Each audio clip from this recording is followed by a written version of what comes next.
You ever wonder if it's okay to take a painkiller with your daily vitamins or, if that herbal tea you like could mess with your prescription? Well, we're about to open up the medicine cabinet and really understand the hidden world of mixing medications. It's a science that affects millions of people, so let's get right into it.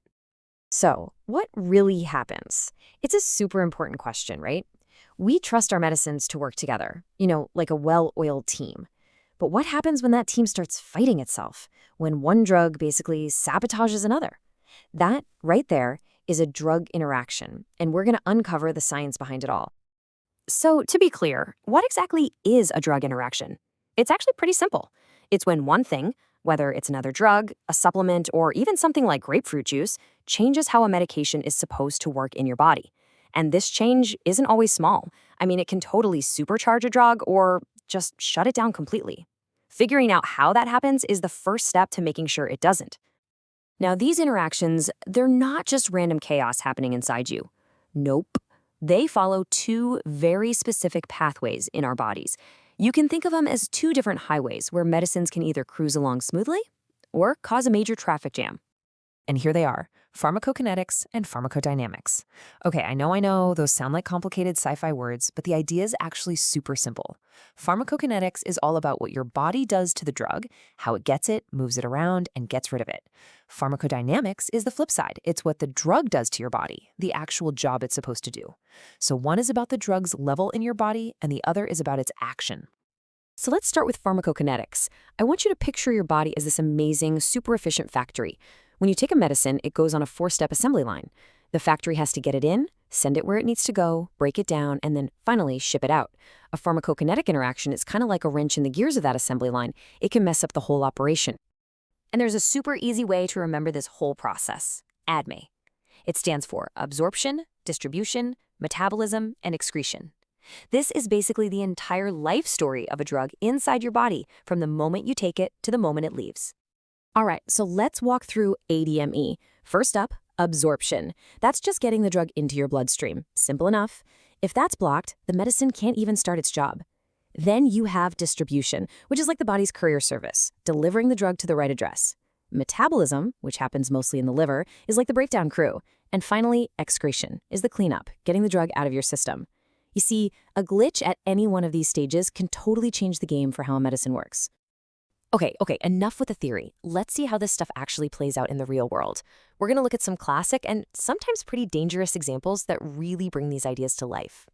All right, let's flip over to the other side. Pharmacodynamics, what the drug does to the body. Here, the interactions usually fall into two main groups. First, you have synergy, which is where 1 plus 1 suddenly equals 10. The effect gets way, way stronger. Then you have antagonism, where one drug basically just cancels the other one out. And what's really important to get is that both of these can be super dangerous. Okay, this is the classic example of dangerous synergy, and it's so important to understand. Nitrates, which are often used for chest pain, work by making this molecule that relaxes blood vessels. Sildenafil, you might know it as Viagra, works by blocking the very thing that cleans up that same molecule. So, you see where this is going? You take them together, you're hitting the DAS on making this stuff and hitting the brakes on cleaning it up. The result? A massive, out-of-control buildup that can cause your blood pressure to drop to dangerously low, even fatal levels. This is why this combo is an absolute 100% no-go. Now, let's look at the complete opposite. Antagonism. The blood thinner warfarin works by blocking the body's ability to reuse vitamin K, which you need to make your blood clot. But let's say you suddenly start eating a ton of leafy greens or take a vitamin K supplement. Well, you're essentially flooding your system with new vitamin K, completely bypassing warfarin's roadblock. It's like vitamin K just walks in and completely overrides warfarin's orders, which can put a person at serious risk of a blood clot. It's a real tug of war on a molecular level. Now let's circle back to that very first step of pharmacokinetics, absorption. This is such a great example of an interaction that happens before the drug even really gets going. It's called chelation. Certain antibiotics, like tetracycline, are chemically designed to grab onto metals like calcium or iron. So you pop your antibiotic with a glass of milk or maybe an antacid, and the drug just latches onto the calcium. It forms this big clump that's too big for your body to absorb. The medicine literally just passes right through you, and your infection doesn't get treated. Okay, so we've covered how this stuff happens, but now let's get personal and talk about who is most at risk. Because the danger of a bad interaction, it's not the same for everybody. Certain medicines and certain people are way more vulnerable. Let's dig into why. First off, let's talk about the drugs themselves. Some of them operate in what's called a narrow therapeutic window. What that means is the line between a dose that helps you and a dose that hurts you is razor thin. So for drugs like warfarin or lithium, even a tiny interaction that bumps its level up or down just a little bit can be enough to push it from helpful to toxic. That's why these meds need such careful monitoring. And it's not just the drugs. Certain health conditions really raise the stakes. Pregnancy, for instance, changes your body's entire metabolism. Liver or kidney disease makes it harder for your body to clear out medications. And for folks who are managing a lot of different health issues, the sheer number of medicines they're taking, that's called polypharmacy, well, it dramatically raises the odds of a bad mix. It just becomes a numbers game. And right at the center of so many of these pharmacokinetic interactions is something called the CYP450 system. Just think of it as the main engine room in your liver for processing drugs. Now, here's the cool part. Some drugs act as inhibitors. They slow that engine down, which can cause other drugs to build up to dangerous levels. Other drugs are inducers. They stomp on the gas pedal, speeding the engine up and clearing other drugs out so fast they don't even have time to work. Getting a handle on this engine room is honestly one of the biggest keys to preventing a ton of interactions. I know this can all sound a little intimidating, but here's the really good news. Most of these harmful drug interactions are totally preventable. So this last part is your personal safety playbook. Clear, simple steps that you and your doctors can take to stay safe.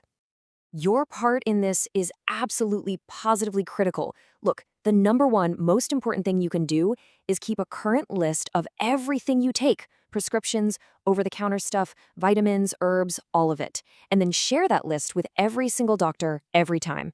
Sticking to just one pharmacy is also a great safety net because their computers can often catch problems. And seriously, never, ever be afraid to ask questions or speak up if you notice something new or weird. You are the first line of defense. And remember, you're not in this alone.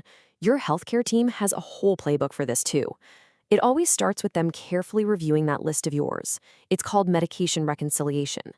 They use their training, plus smart computer systems, to dodge risky combinations, to watch you closely when an interaction might happen, and to tweak doses to keep you safe. It really is a partnership. And that brings us right back to where we started. Is your medicine cabinet a well-coordinated team, or is it a battlefield? With the right knowledge and good open communication, you can make sure it's always a team that's working for you. The power to prevent a conflict, well, that starts with you being an active, informed partner in your own health. Thanks for tuning in.